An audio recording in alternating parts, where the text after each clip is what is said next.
Well, we've been on quite a journey today, and all of you who have remained to the end of the day will get a gold star at the end of this. And thank you very much. Look at that. Look at this. Taking charge. Fantastic.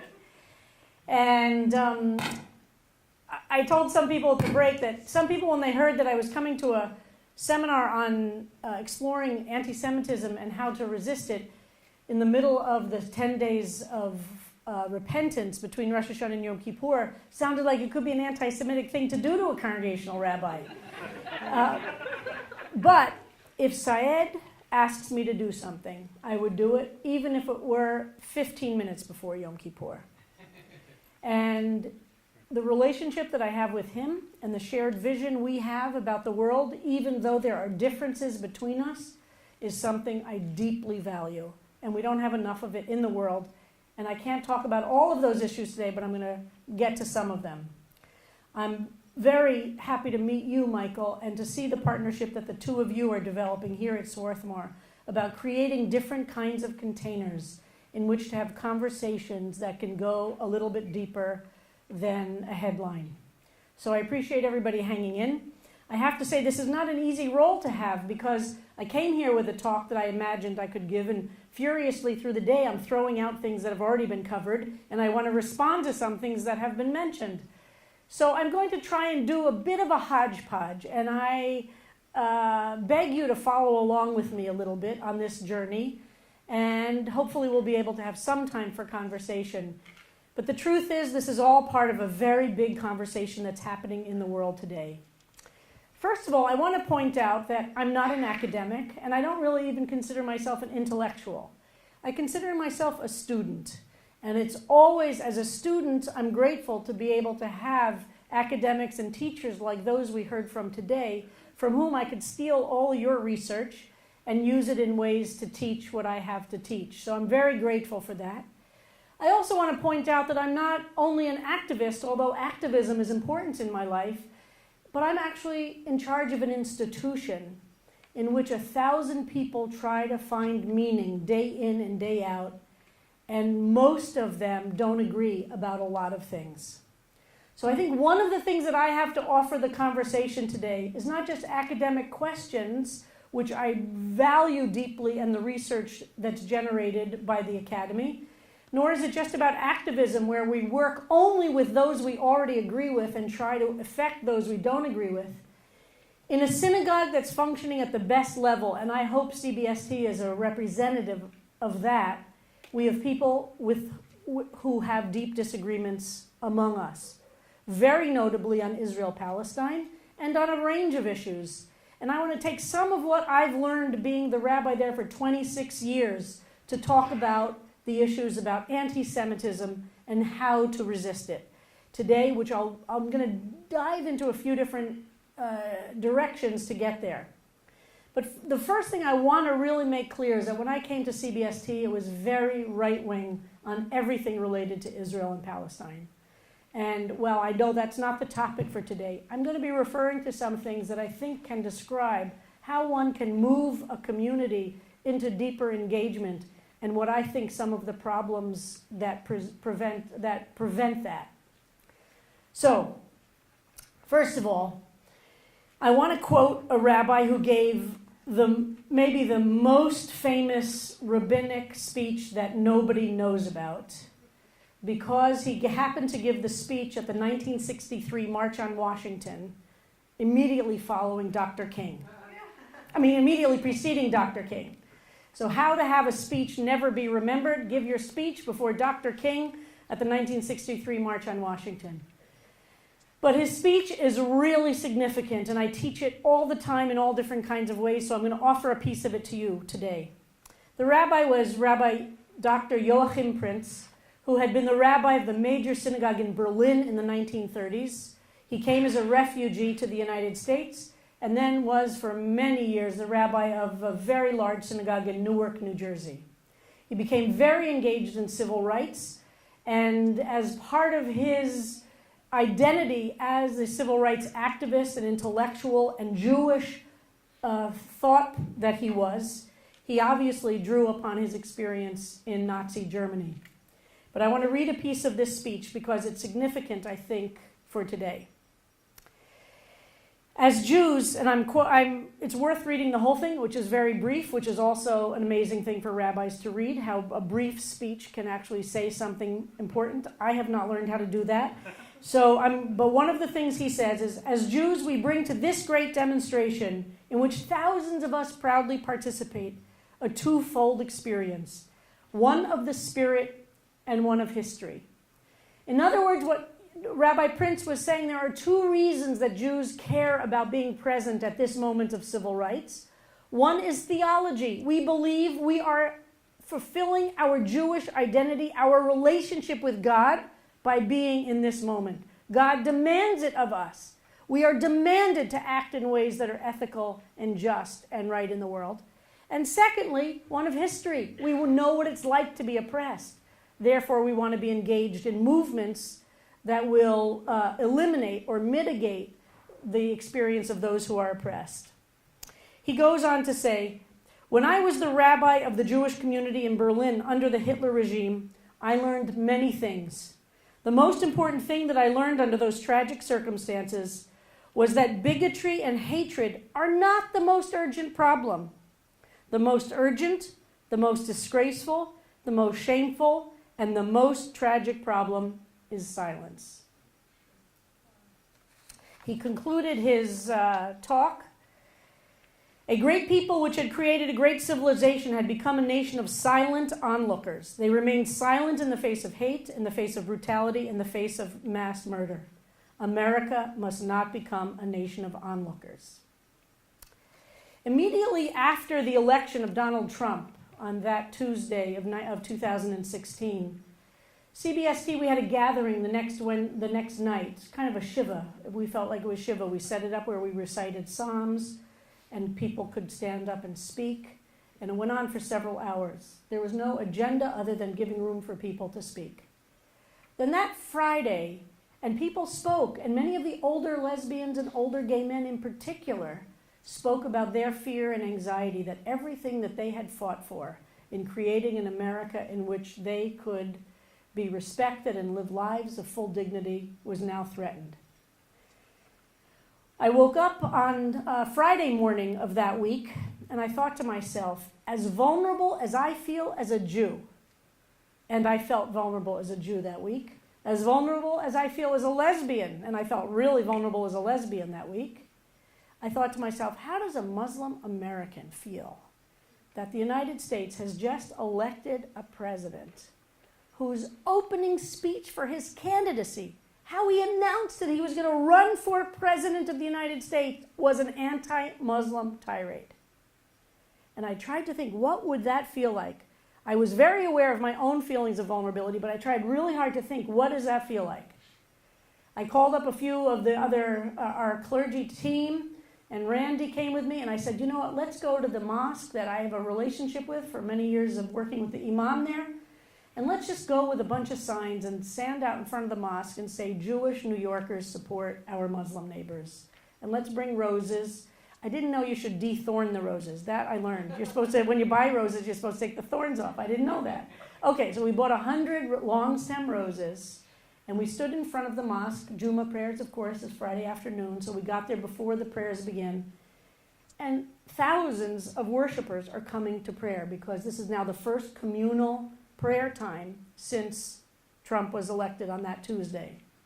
And we could see, as people walked down the sidewalk, anxiety and tension as they saw a group of us, there were about 4 or 5, standing in front as they didn't know what we were doing there. And when they came close enough to see the signs, you could see the body language change, and we handed them the roses, and as we then went upstairs with them, and as they were going in, and you could see the change. They asked to take pictures with us. They wanted to show their parents. They wanted to show their boyfriend or their girlfriend an image of what this could look like. Since the inauguration, every single Friday, there's been a group from CBST standing in front of that mosque doing the same thing, without the roses every week, but with the signs. 6 months ago, a year ago, I invited the imam to be our gay pride speaker. We have a big gay pride celebration, as you can imagine, at CBST. It's like our second high holiday season. Except it's a lot more fun, lots more color, it's a lot more, but it's a huge event for CBST. And I said to the imam, would you come and speak to CBST for gay pride and he said yes immediately. He came to CBST for gay pride, and he said, many will question why I, as a straight Muslim religious leader, are here today in the LGBT Jewish synagogue celebrating gay pride. And he said, many people send us letters of saying how much they support us and they're with us. But for some reason, it's the gay Jews who show up week after week after week. As he left the service, I thanked him, of course, and I said, is there any chance that you would participate, not you personally, but your congregation would participate in our high holiday services and have your young people volunteer at CBST? So the next Rosh Hashanah, which was a year ago this Rosh Hashanah, a whole group, and Yom Kippur, a whole group of the young Muslims from that mosque came and served as ushers. They handed out the machzorim, the prayer books. They helped people with wheelchairs. They were our accessibility team. They helped everybody with wheelchairs. And then for Yom Kippur last year, I asked a group of them, these young people who were there, to light the Yom Kippur candles, to come up on the bima, on the stage, and light the Yom Kippur candles. Now, there's no theory here, although listening to Dove, I understand what we're doing better. But what we've done also by having people every single week be there is create a sense of connection. We didn't start out by saying, is it okay we're gay? We understand there might be some people in the community who are not comfortable with that. We said we're here to express our solidarity. And now we've been there every single week. About 3 weeks ago,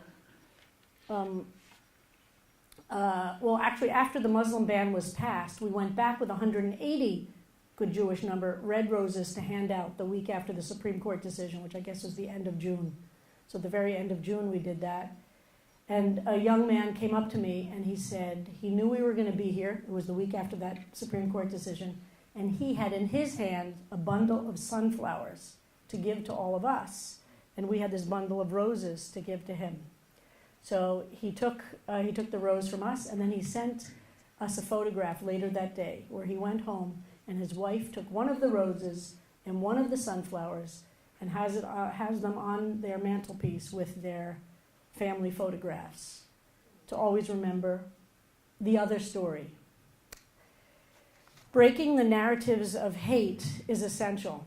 Now, what does this have to do, of course, with anti-Semitism? It's kind of obvious, but let me get there. When I was in college, I went to Barnard College in the late 70s, and Dr. Paula Hyman was a professor of modern European history, especially France was her. Whoops. Did I do something? I'm very bad with technology, so I don't know what I did. You want to see what I did? I don't know what I did with it. So Dr. Paula Hyman, who was can you hear me? Okay, fine. So Dr. Paula Hyman, professor of modern European history, and especially French history, had a course that she offered at Columbia University called Jews and Revolution. There were about 20 of us in the class. 19 of the people in the class were Orthodox Jews who were taking the class because of the first half of the sentence, Jews. And I was the only one who was taking it because of the word "and" in the middle of Jews and Revolution. Those other 19 kids in the class were really just uninterested in the topic. So they kind of sat there. We didn't have laptops then, of course, but they just sat there taking notes. And I had a one-on-one seminar with Paula Hyman about the relationship of Jews and revolution. And her basic thesis, which is easy enough to explain, going through all of the European revolutions from the going from the 18th century through the 19th century and the early 20th century, ending with the Russian Revolution. There's one feature that you can find in all of them. The revolutionaries accuse the reactionaries of being all Jewish, and the reactionaries accuse the revolutionaries of being Jewish. there are differences in each of the revolutions, how it happens, but that theme is throughout. The power, which we've heard from today, about both sides of reaction, it's not even capitalism in some of these situations. Tsarist Russia had both sides declaring that the Jews were. Can you hear me without? Is it better with this? Okay. So both sides in all of these revolutions, and again, I'm simplifying for this. She taught a whole seminar. I got an incredible one-on-one seminar. Both sides in all of these European revolutions accuse those responsible for the other side to be Jews. Happens over and over again. We've talked a lot about language. I personally like the word Jew hatred. I feel like it gets right to what has happened throughout history without masking it I appreciate the word anti-Semitism. I think it's complicated. And I think what we've experienced throughout history is a hatred of Jews. The texture of it has changed. The places of it have changed. The goals have changed. And of course, what hasn't been mentioned today, which many of us understand, is the radical change of 20th century and then 20th century anti-Semitism, Jew hatred from earlier, moves from one of hating religion to racializing it.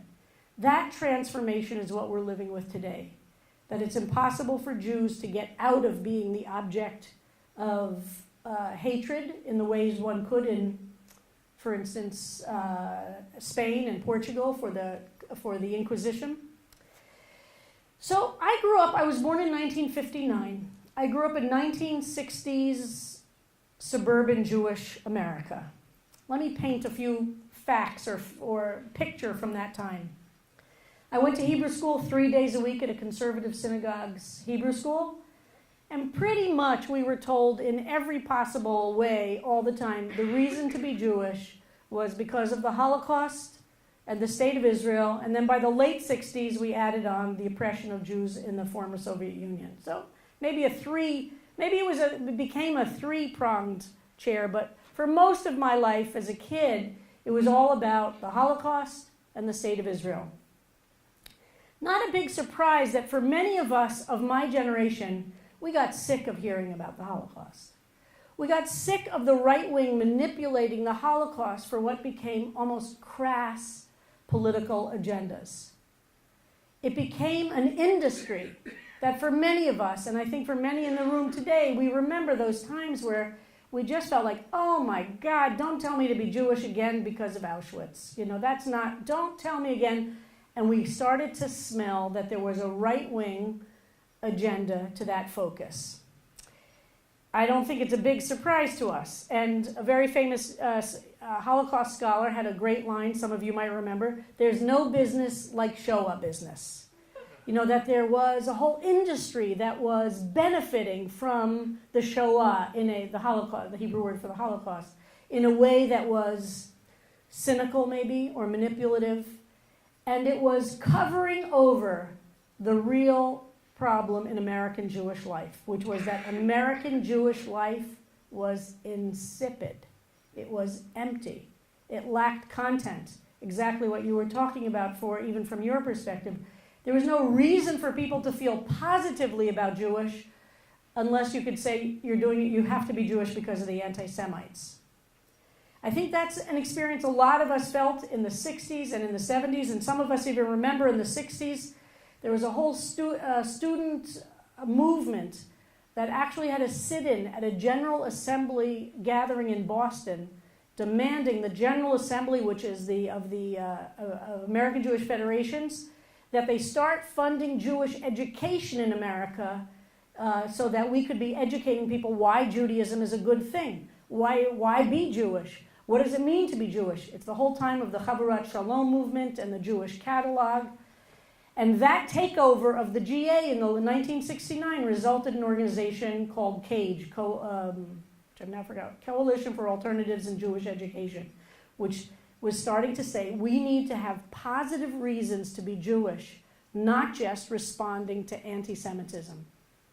That was a transformation in my lifetime, and it has been only somewhat successful. Some of you might know the Institute in Barre, Massachusetts. What's that called? The Insight Meditation Society? Does anybody know who the founders of if one pointed to the move of Eastern religious practice from the East to America, who are the three people most responsible for it? Are the founders of the Insight Meditation Society. What are their names? Jack Kornfield, Sharon Salzberg, and Joseph Goldstein. All three Jews. They met in an ashram in India in 1969 when they were fleeing their insipid Jewish lives back in America looking for meaning. They then ended up back in America and in 1975 created the Insight Meditation Society, which has transformed the way we in America think about meditation. Really, there have been others as well, but those three. And I remember when I lived in Northampton, going to a conference on meditation and yoga and Eastern religions, and I looked up at the panel, and all but one of the speakers were born Jewish. I'm not telling you stuff you don't necessarily know, but it's speaking to something that those who were advocating a constant awareness of anti-Semitism were at the same time neglecting. How do we build a meaningful, rich Jewish life that's rooted in values and in tradition and in spiritual depth? Judaism has often suffered from this tension of universalism versus particularism, and for that reason we're often very confused when we experience anti-Semitism or Jew hatred. And Jews have historically in the modern period looked to various forms of assimilation to create meaning in their lives. In 1896, at the same time that the first Zionist Congress was founded in Europe, was the same year that the first Bundist conference took place. How were we going to escape anti-Semitism in Eastern Europe? What was going to be the response to anti-Semitism? People had a few different responses. One was emigrate to America. Immigration was open to Jews from Eastern Europe. Another response was stay and fight the Tsarist Russia's anti-Semitism and make it a more just society. The communists and the socialists advocated that. The Zionists advocated Russia will never accept us. America will be anti-Semitic also. We need our own place, otherwise we'll always experience anti-Semitism. So they were all in some ways responding to the anti-Semitism of Eastern Europe, trying to find a way out. And we know for many who came to America that included losing much Jewish depth. That assimilation into America created the drama for so many of our families.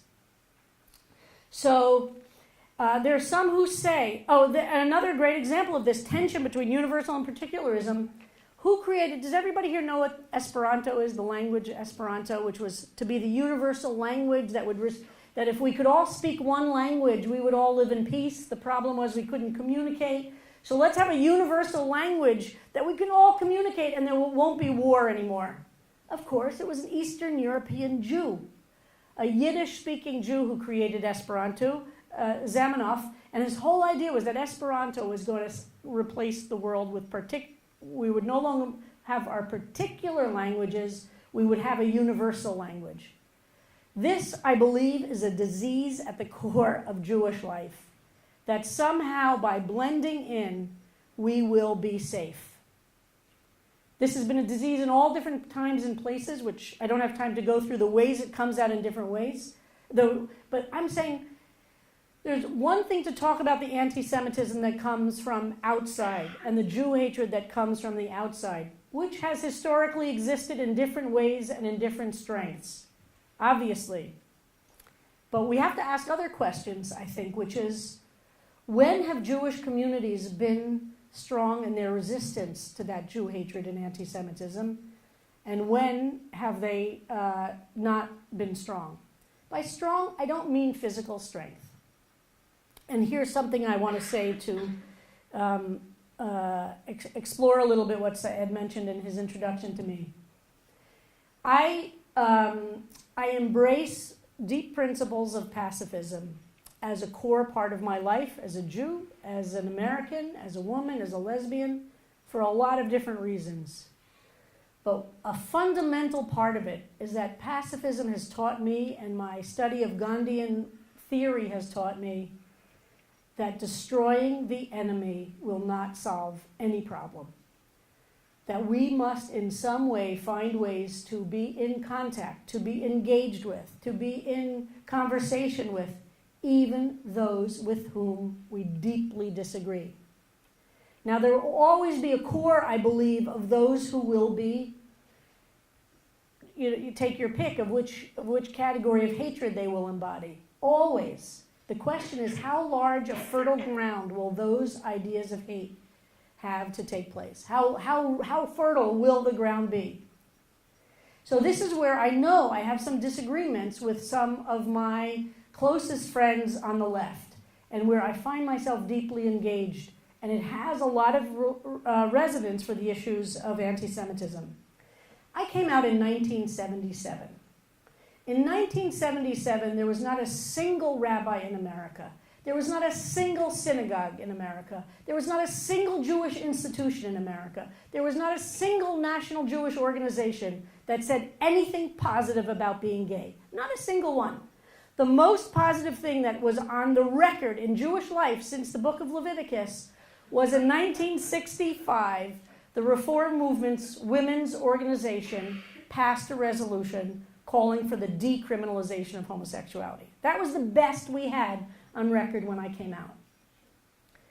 Now, I could have at that point made a lot of different choices about how to live my life. But I, along with a lot of other LGBT people, partly because we couldn't divorce all of our families, stayed engaged, sometimes with anger, but stayed engaged. When I became rabbi of CBST, I took it on as a professional lesbian. I went out to synagogues over and over again, and I wanted to go to the ones where there were the most number of homophobes. Because guess what? There is intense power in showing up and in challenging people with a human being who says, okay, tell me what you believe. Okay, I'm sitting right here. You know, I can hear you. I can hear you. Nothing replaces a human being sitting down and saying, and sometimes I would get angry, sometimes I would be able to be thoughtful and compassionate towards their homophobia, but nothing replaces being engaged with people we disagree with. We are creating a world of silos, and a world in which people are afraid to be around people who bring up other ideas, and those other ideas are considered anathema. We can't even engage with them. Here's a fear I have. I think if Trump is impeached, here's what I think is going to happen. The alt-right is going to blame the Jews. They're going to blame the Jews from the administration, like the economic advisor, and a long list of Jews in his administration who have, some have remained loyal to him and some have not. And I think it's very likely we could have a civil war. Now, I know somebody said to me earlier today they believe we're currently having a civil war. I don't mean this kind of civil war. Because guess who has millions of guns in this country? Millions of guns. It's not us, right? We're facing, when we're talking about what role anti-Semitism can play, beautifully outlined by these panelists today, and it's really brilliant. But I fear we have some really serious times coming, and that the relationships that we build now around, cross, through all these kinds of divisions make a serious difference. And the time is right now. So, I spent a lot of years rejecting anti-Semitism as an active force in the world and not wanting to hear about it from those who I believed were manipulating it for a right-wing agenda.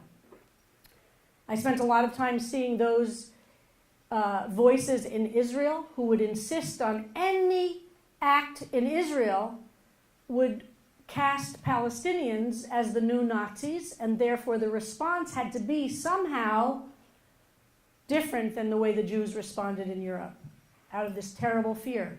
I saw Jews here in the United States understanding a fear about where we were with anti-Semitism that could advocate for any number of positions that I found really despicable. It's not dissimilar, I have to say, from the propaganda we were exposed to in the 60s, and those of you who are a little older than me in the 50s, about Russia. Many of us rejected what the right wing described as Russia for so long because it just seemed like right-wing propaganda, until we've started to listen to different kinds of voices. So a few years ago, I went with Randy for the 70th anniversary of the liberation of Auschwitz. I never wanted to go to a concentration camp. I never wanted to go, in fact, to those places in Europe. I felt like they had been so manipulated and used to justify political viewpoints I so deeply abhorred that I couldn't imagine there was a way to approach something like a concentration camp without an agenda that I disliked.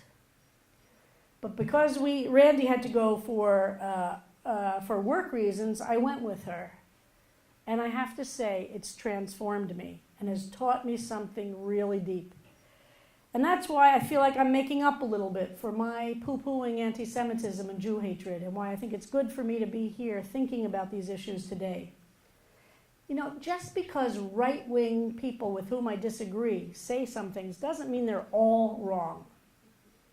I can reject the weaponization of things, and I can reject the making things into ammunition. But being there, I realized that I was contributing to the erasure of my people by not being willing to be witness to their pain. And the people who suffered deserve something from those of us who are alive, to remember them, to honor them, and then to figure out what we're doing with our lives. So I've kind of made it an important part of my rabbinate since then, to find a different way to teach about the Holocaust and to think about those acts that are so gruesomely full of hatred in a different way. I then discovered that since 1989, our understanding, our academic and our spiritual understanding of the Holocaust has really changed. Because in 1989, with the Iron Curtain going away, it's now possible to actually, for scholars and us, to actually go to the places where Jews lived and where they were exterminated. Before 1989, it was virtually impossible, or it was very difficult to go to those places, mostly in Poland and in Eastern Europe. And I've learned a lot of things in the time since then, both intellectually and spiritually. We have to find a way to be able to own, and when I say we, I say for those of us who identify on the left, to own and to accept and to honor those who have suffered because of Jew hatred, anti-Semitism, or whichever words kind of we use. We have to do it in a way that, like Joachim Prince demanded of us in that essay, we do it for two reasons. One, we do it because of theology. God demands of us, we don't forget on whose shoulders we have stood. And because who we are is so deeply affected by that. But we have to do it in a way that actually answers the question that Elie Wiesel asked over and over again, never again. And Elie Wiesel would say, never again what? Never again what? I certainly don't believe never again only for my people this shouldn't happen. I believe never again means never again for anybody. And what's my responsibility to make sure that never again means for other people as well? How can my experience of anti-Semitism and Jew hatred translate into my doing something differently in the world? But here's the other thing. I really think the most powerful response to anti-Semitism and Jew hatred is to be Jewish. I really think ultimately for those of us who are Jews, to find a Judaism and to live it that is vibrant and meaningful and brings spirit into our lives and meaning to our lives and doesn't just say, I'm only Jewish because people hate me.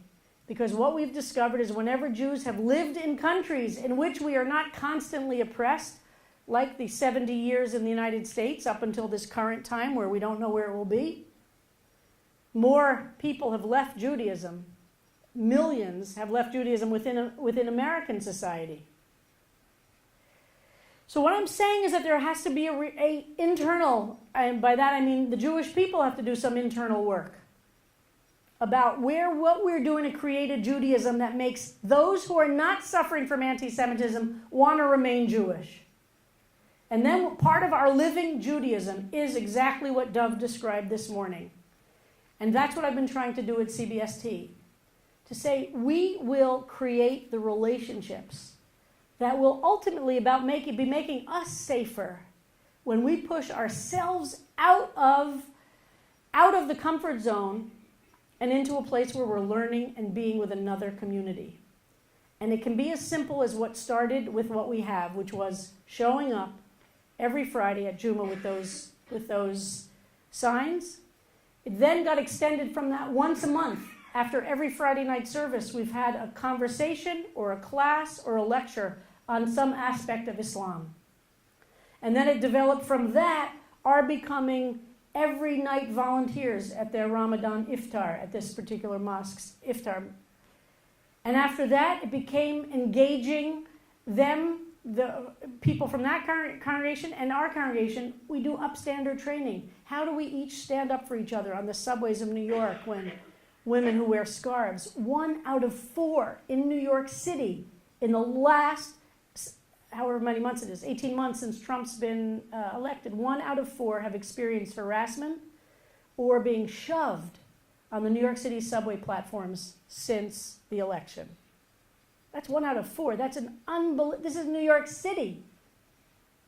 So how do we train ourselves to think actively and empathetically about when we're on the subway? How do we reach out to people on the subway we imagine might be more vulnerable than we are? What does never again mean if it only means never again for us? I reject that.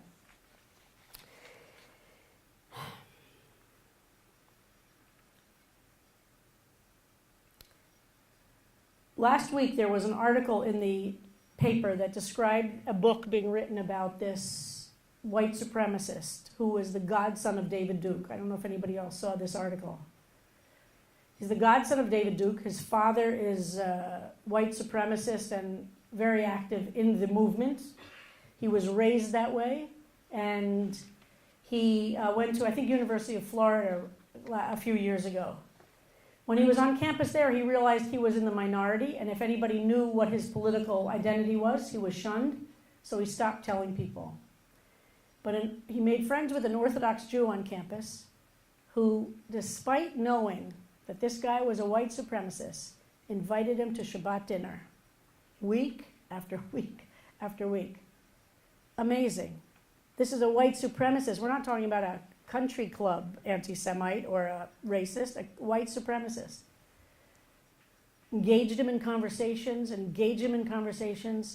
Now, I'm not talking about a miracle conversion, but what he describes is that in meeting and sitting in these conversations, he started to question some of the things he had been taught. He was raised this way, right? This was completely his worldview. It's not that he had his family raised him to be a white supremacist. And this Orthodox guy kept going after him. So here's somebody so it challenges me to think about my attitudes. And then in the course of these Shabbos dinners, he met and fell in love with a Jewish woman. Well, that was really challenging for him.